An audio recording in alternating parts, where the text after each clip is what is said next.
12-ാം ദിന ജപം. രാജാധിരാജനും എല്ലാ സൃഷ്ടികളുടെയും പ്രഭുവുമായ ഈശോയെ, അങ്ങയെ ഞാൻ ആരാധിക്കുന്നു.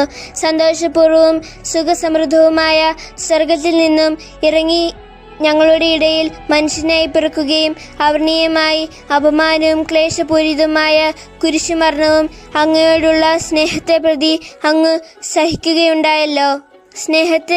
സ്നേഹം നിറഞ്ഞ ഈശോയെ, അഗാധമായ അങ്ങയുടെ എളിമയുടെ മുൻപിൽ അഹങ്കാരപ്രമത്തനായി ഞാനിതാ നിൽക്കുന്നു. അങ്ങയുടെ ദിവ്യഹൃദയത്തിൽ നിന്നും പുറപ്പെടുന്ന എളിമയുടെ പ്രകാശക്കതിരുകൾ എൻ്റെ ഹൃദയത്തിലും തട്ടുവാൻ അനുഗ്രഹം ചെയ്യണമേ. ആമേൻ. സുഹൃത ജപം.